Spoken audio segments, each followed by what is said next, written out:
Cinema నిన్నేం చేస్తుంది? నేను పోకిరి ఓణి చేస్తుంది, నేను సిగ్గులేని దానిగా చేస్తుంది. విన్నారా? ఎందుకంటే దానికి సిగ్గు ఉండదు, గొడ్లిప్పి డాన్స్ చేస్తుంది. ఇంకా అది పెదాలకు రంగు వేసుకుంటుంది, నీకేం వేసుకోవాలనిపిస్తుంది? అదేమో నిక్కర్లు వేసుకుంటుంది, అదేమో కొరస బట్టలు వేసుకుంటుంది, ఒళ్ళు కనబడి బట్టలు వేసుకుంటుంది. ఇప్పుడు మన కాలేజీ పిల్లలు అందరూ ఏమైపోయారు? ఇప్పుడు ఆ పోకిరి దాన్ని చూసి ఆదివారం గుడికి వెళ్తున్నారు, మధ్యాహ్నం మ్యాట్నీకి వెళ్తున్నారు, ఇంట్లో టీవీ పెట్టుకుని సినిమా అన్నా చూస్తున్నారు. మరి అది క్రైస్తవ్యమా?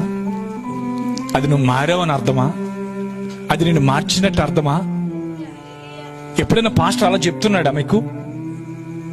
అమ్మా ఆ సినిమాలు చూస్తే మీరు నాశనం అయిపోతారో, పరలోకం వెళ్ళరని ఎప్పుడేం చెప్పాడా? చూడకోకుండా మనం ఉండగలమా?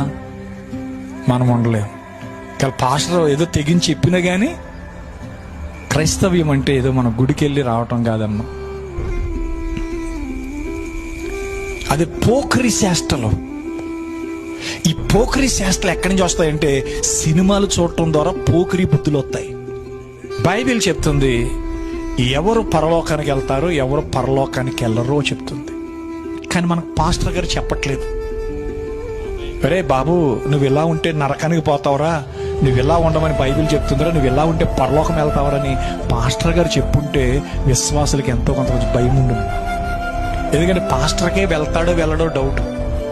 ఎందుకంటే ఆయన ఇంట్లోనే టీవీ ఉంటుంది, ఆయనే సినిమాలు చూస్తుంటాడు, ఆయనే బూతులు మాట్లాడుతుంటాడు, ఆయనే అబద్ధాలు చెప్తా ఉంటాడు. విన్నారండి? ఆయనే దెబ్బలాటలకు వెళ్తా ఉంటాడు, కొట్టుకుంటా ఉంటారు. వింటున్నారా?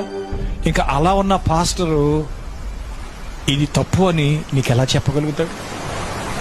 కాబట్టి నేను అన్నాను, నీ పాస్టర్ ఎలా ఉన్నాడన్నది కాదు, నువ్వు ఎలా ఉన్నావు అన్నది కావాలి.